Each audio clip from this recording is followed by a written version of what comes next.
네, 집중 분석 이어가겠습니다. 이 같은 문제를 포함해서 지역 화폐의 장점은 무엇이고 또 문제점은 뭔지 전반에 대해서 경제 분야 담당하고 있는 황정환 기자와 자세히 이야기 나눠보겠습니다.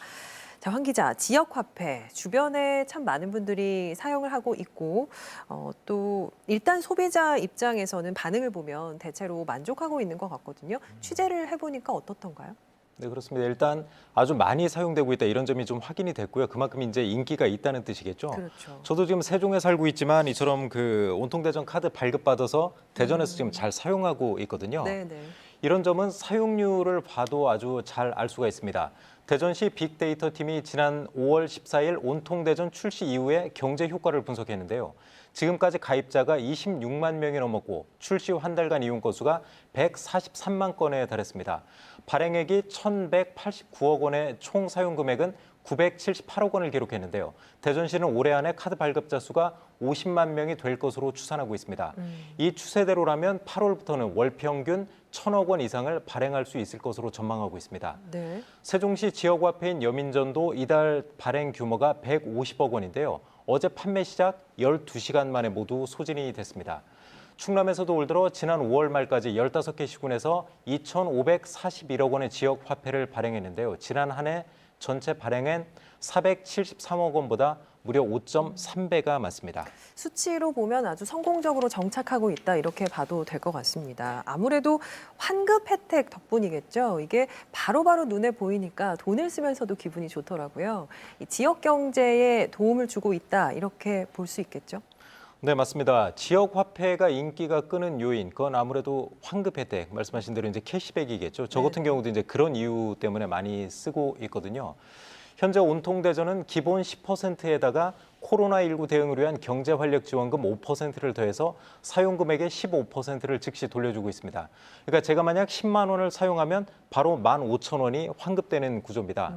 세종 지역화폐인 여민전도 10%의 캐시백을 주고 있습니다. 충남에서도 시군별로 다르지만 대부분 캐시백 혜택을 적용하고 있습니다. 이런 유인책 덕분에 소비 시장에도 효과가 나타나고 있는데요. 통계청이 오늘 6월 소비자 물가 동향을 발표를 했습니다. 우선 1년 전보다요, 축산물 가격이 많이 올랐습니다. 돼지고기 16.4%, 소고기 10.5%가 올랐습니다. 지난 5월에도 음식업과 숙박업 생산이 14.4% 증가했습니다. 코로나19로 얼어붙은 소비 시장에 조금씩 훈풍이 불고 있는데요. 정부의 그 재난지원금 지급과 각 자치단체가 시행하는 지역화폐가 영향을 끼친 것으로 통계청이 이렇게 좀 분석을 하고 있다고 합니다. 네, 그런데 지역 화폐가 이렇게 활성화된 이유가 캐시백 때문이라고 한다면 이 캐시백의 비율이 조금 줄거나 또는 이제 없어지게 된다고 하면 인기도 그만큼 줄어드는 게 아니냐 이런 시각도 있거든요. 그 지역화폐가 처음 도입됐을 때부터 제기됐던 지금 지적하신 바로 그 부분이 이제 제기됐던 문제인데요. 그 부산의 지역화폐인 동백전 사례를 보면 지역화폐가 앞으로 어떻게 될지 그 미래를 좀 짐작해 볼 수가 있습니다. 지난해 12월 출시된 동백전은 가입자 81만 명, 또 6개월간 사용액이 6,800억 원에 달해서요. 온통대전보다 규모가 훨씬 큽니다. 그런데 월별 사용액이요. 지난 4월 2,300억 원에 달했는데 5월엔 1,400억 원으로 떨어졌고요. 지난달에는 1,000억 원까지 급격하게 추락했습니다. 캐시백 축소와 무관치 않은데요. 동백전은 4월까지는 월 100만 원 한도에서 10%까지 환급해서 10만 원을 돌려받을 수 있었는데요. 캐시백으로 주는 국비와 시비 부담이 점점 커지자 5월부터는 월 한도는 50만 원, 또 캐시백은 6%로 낮춰서요. 환급액이 3만 원으로 크게 지금 줄어들었습니다. 대전시도 당초 7월 말까지 캐시백 혜택을 주려고 했는데요. 소진이 빨라서 앞으로 일주일 후면 캐시백 예산 124억 원이 모두 소진될 걸로 예상이 됩니다.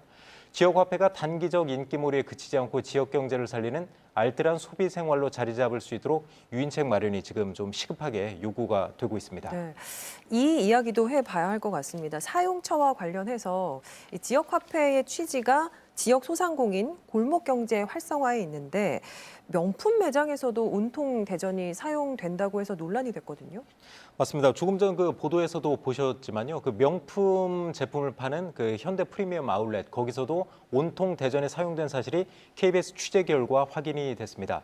특히 일반 매장도 아니고요. 이름만 들으면 다 아는 해외 명품 매장에서도 온통 대전이 사용이 됐습니다.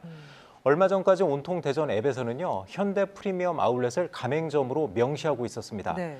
대전시는 일단 그 대형 할인점으로 분류해야 할 아울렛을 상설 할인 매장으로 잘못 등록해서 명품 구매에까지 캐시백 혜택이 돌아갔다 이렇게 해명을 했는데요. KBS 취재가 시작되자 긴급 사용 중지 명령을 내렸습니다. 근데 논란은 이곳뿐만이 아닙니다. 대전시가 지난 한 달간 사용처별 결제 금액을 조사했더니요. 일반 음식점이 94억 원으로 가장 많았고 그다음에 의료기관으로 84억 원을 차지했는데요. 세 번째가 73억 원으로 바로 학원이었습니다. 코로나 시대에도 물론 교육을 멈출 수는 없지만요. 세금으로 캐시백을 주면서까지 사교육을 지원하는 거 이게 좀 바른 것이냐, 좀 취지에 어긋난다 이런 지적이 지금 계속 나오는 상황입니다. 네, 지역 화폐가 지역 경제에 도움을 주고 있는 건 사실이지만 내실 있는 운영을 위해서는 세부적인 면에서 보완책도 또 제대로 마련돼야 할 것 같습니다. 맞습니다. 네, 황 기자 수고했습니다.